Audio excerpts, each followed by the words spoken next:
All right, as mentioned before, we are Packs for People, and we are a nonprofit organization looking to help the underprivileged children that are placed under DCF custody, and DCF is Department of Children and Families.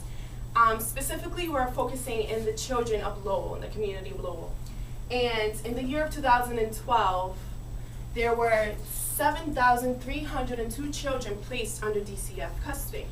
Many of these children, as they transition from home to home, from their at-risk home to their new foster home or their new group home, they lack the resources that they need to care for their personal hygiene. And I'd like to share a personal story. Myself, in the 7th grade, I had a best friend by the name of Jackie. By the way, her name's not really Jackie, but you know, I'm preserving HIPAA laws. And she would constantly share her stories of her experiences transitioning from home to home. The cold reality about the situation is that children in foster care, unfortunately, foster parents, they accept these children into their homes solely based on the financial benefits that come with it. So many of times these children's needs go unmet, and they transition from home to home, and now they're placed in under the new care where there are 6 other foster children, and there's less attention on these children as individuals. So sometimes they might go with the lack of resources to care for their personal hygiene.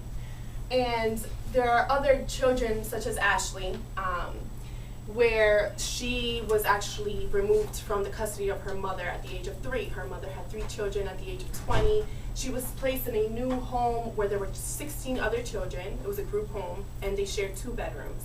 As you can already imagine, the lack of resources was very imperative in this situation. So there are thousands of children with similar stories such as these. So Packs for People wants to focus on the lack of resources in this population. And Mariah will introduce our solution.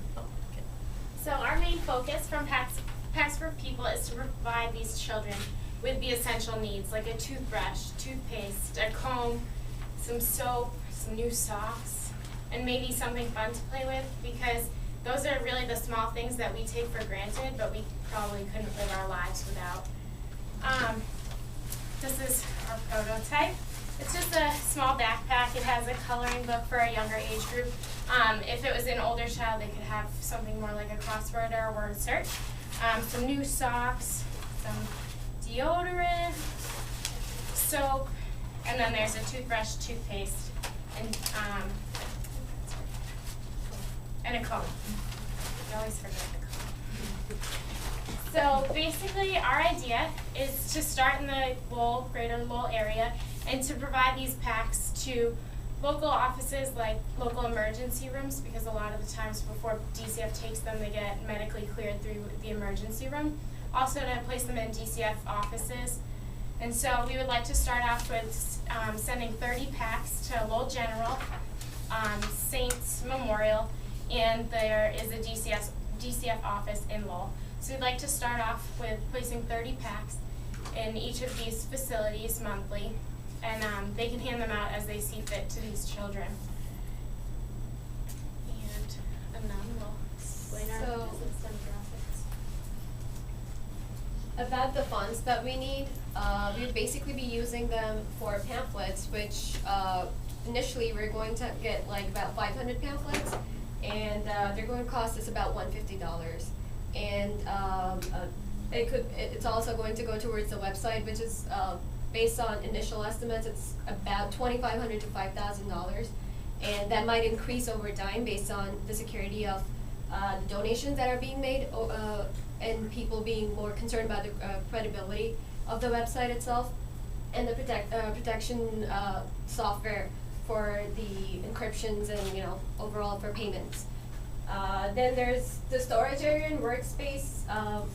We basically decided to use one of our basements originally, because it's just 90 packs, and we can definitely fit all that amount of bags in one basement at this point in time. Plus we don't have enough, rolling it out, we don't have enough people right now. Over time we're going to employ more people, we're going to get more volunteers, and we're going to go to clubs in the school, we're going to go to nonprofit organizations for maybe working with them, and rolling these programs out, going to community fairs and events like those. Then the supplies that these the supplies that these bags include, each bag costs us about $7, so $6.81 to be more precise. And over time, we have planned on adding more items, like a change of clothes, based on how much donations we get and how much money we generate overall. And for the distribution of packs, like, obviously originally it's all of us using our personal transports, our cars, and however we get through the day, every day, and like if it's in good proximity of where we are, in Lowell, basically, because that's where we're starting from, then it shouldn't be that much of a problem. But over time, since the number of, if the number of units that the other people require in the backpacks that people at different organizations require, and as we expand, we would need like a dedicated fleet, let's say, or like we could get into a contract with some transportation company, something like that too, and that would obviously cost us, and we plan to use that for all the funds. So that's basically. And some of our contacts, just for resources that we would have to set up this nonprofit, would be Kathy Burns. She's a BMC nurse. I precept right now in Boston Medical Center's pediatric emergency room, and they have a similar program set up. They do big backpacks, and they have clothes and some other fun items. They do have a toothbrush and toothpaste, I think. But we want to focus more on the hygiene items, because I personally would rather wear my clothes a couple days in a row than not brush my teeth for a day. We also have been in contact with DCF employees, the WISH project, which is also located in Lowell, and they do a kind of similar project, but they do, like they'll do in September, they do backpack drives, but they're full of school supplies, and then in the winter they do like a toy drive, which UMass Lowell is actually associated with through Residence Life. And then DifferenceMaker has been an awesome contact as well to help us get the ball rolling.